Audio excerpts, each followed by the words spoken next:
A lot of the information that you see about India is just not true. The things that make for a sensational news story or a viral YouTube video or a popular blog post are not always the same as what you're going to experience on the ground here in India. So in this video, I'm going to talk about the things every foreigner should know about India. I'm also curious about what you think, so if you have something to add, please add it to the comments below.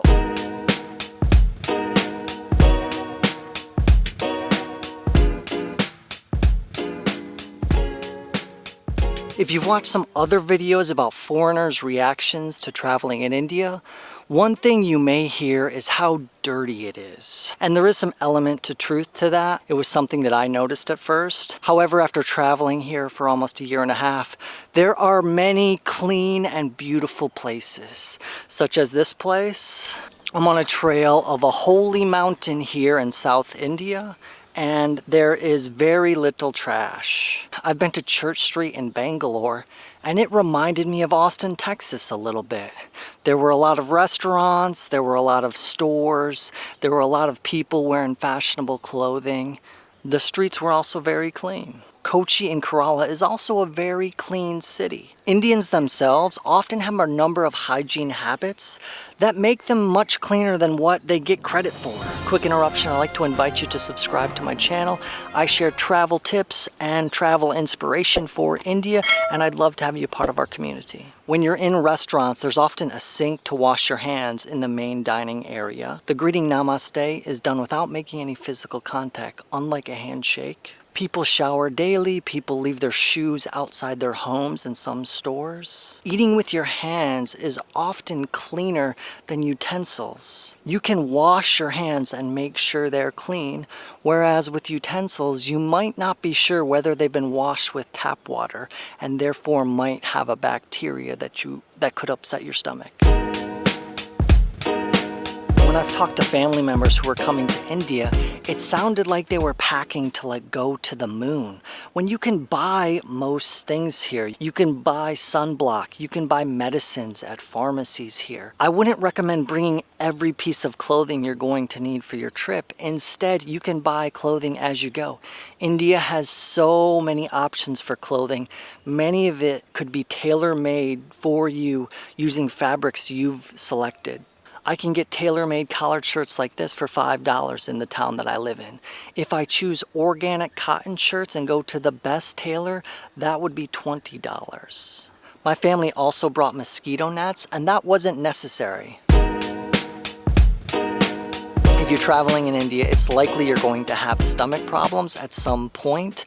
However, it's probably not a result of contaminated food or bad sanitation at a restaurant you've been at. In the same way that the people of India are so different from the people of America in their thoughts and their beliefs and their actions and the way that they live their lifestyle, the naturally occurring bacteria in the water and the foods is also much different than what you're going to find in the naturally occurring bacteria in Western water and foods. Your stomach has been handling that bacteria its entire life, so it's used to it. Once you're in India and you're being exposed to different bacteria and enzymes, it's natural for your stomach to react negatively. You can buy stomach medication here from pharmacies. I recommend you having charcoal tablets, Pepto-Bismol tablets, electrolyte powder for drinks so you don't get dehydrated. One thing you could bring from home would be grapefruit seed extract. It has antioxidants. You can put it in your water, and it also helps soothe your stomach.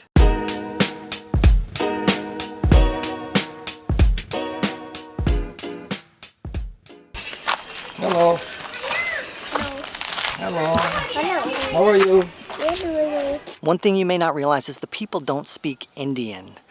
Most people speak Hindi. However, there are 25 different languages across India, and the average Indian doesn't speak even a fraction of them. It is the largest English-speaking country in the world, and if you're in a big city, you'll find plenty of people who can speak enough English to help you get what you want in your travels. However, I would recommend learning a bit of the local language wherever you're traveling to. If you're going to North India, Hindi is what's commonly spoken. I'm in Tamil Nadu and they speak Tamil here, so knowing things like Nandri, Vanakkam. Hello. Okay. Hello. Vanakkam. Hello. The healthcare in India is pretty good.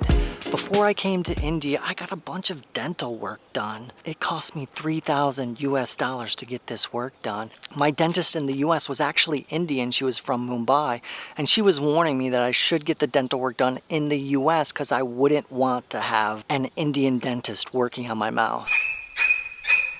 However, being here, I've had friends get dental work done and they have nothing but amazing things to say about their experience.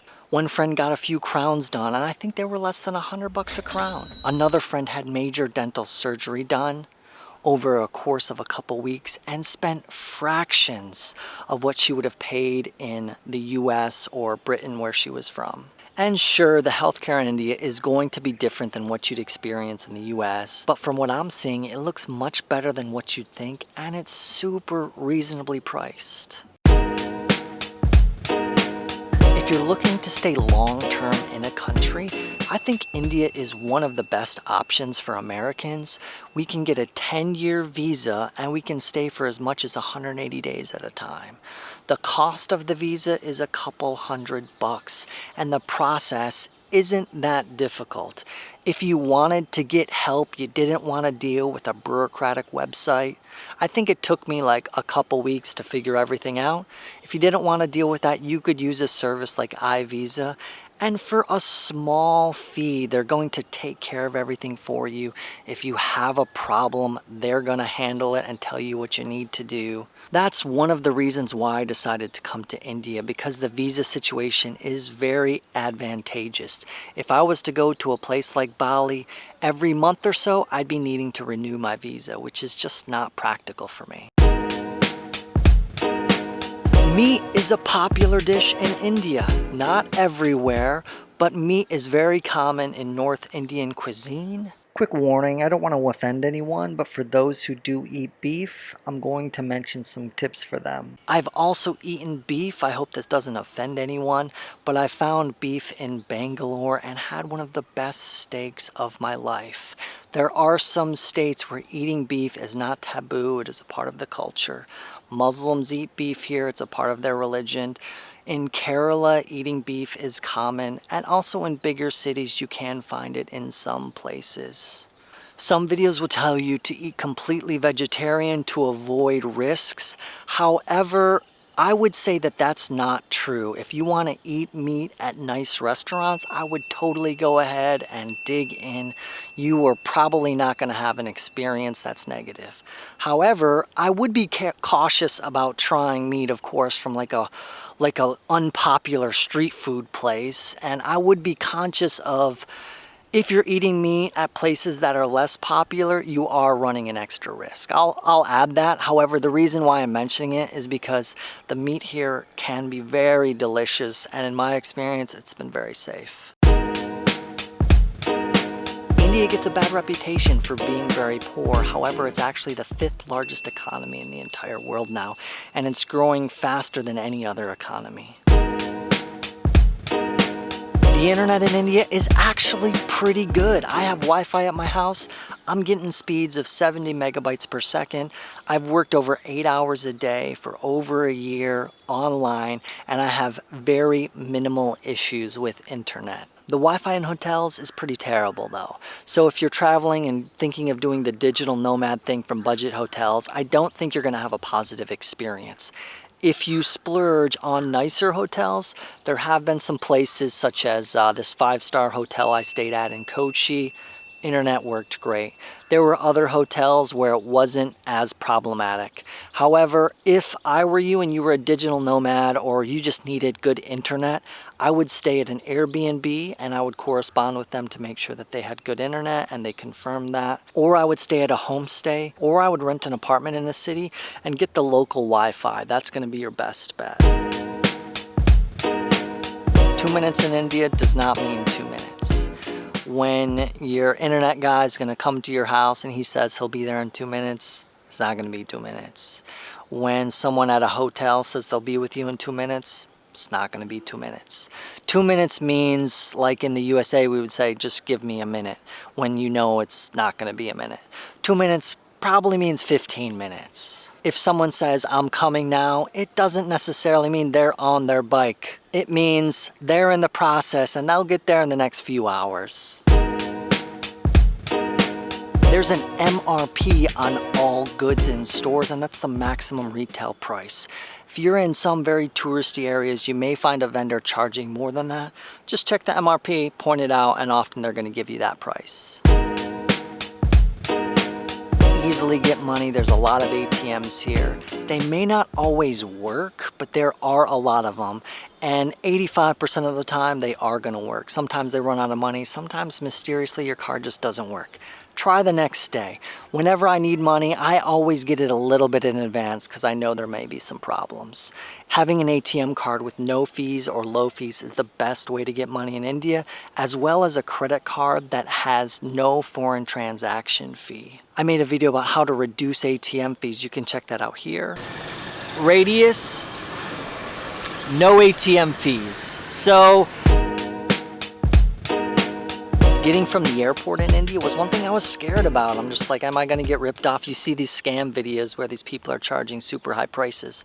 I'm cheap. I want a good price. What do? There's prepaid taxi booths at most major airports. Go there. They're going to give you a good price. Ask someone in the airport if you don't know where it is. They're going to help you out. Also, Uber is in India now, and so if you're in a big city that has Uber, check their website, Uber India, see if the city you're going to has it. You don't need to negotiate for Uber. The prices on the app, they're good, cheap prices, they're reliable. You have less to worry about with safety. There's also Ola cabs, which is like the Uber of India. You can order rickshaws on this, you can order SUVs, you can go city to city. Uber and Ola are a great option.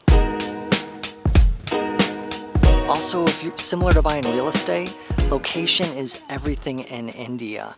If I'm going to go stay in a big city, I'm going to research which neighborhoods are the best places to stay. Carl Rock did a great video about the biggest mistake a traveler could make in India, and he talks about how so many travelers go to Delhi and they stay in Paharganj. It's the cheapest place. You can get cheap hotels, yet it's also where you can find more prostitution, more drug use. It's dirty. It's not a great place to stay. Indians don't really live there. Do a little bit of research about the location where your hotel is, and you will be very happy you did, and this will drastically increase your experience in India. What do you think a foreigner should know when coming to India? Please share in the comments. And though I turned my mic off in this clip, I'm saying how thankful I am to have you join us, and if you want more India travel tips, keep watching the next video.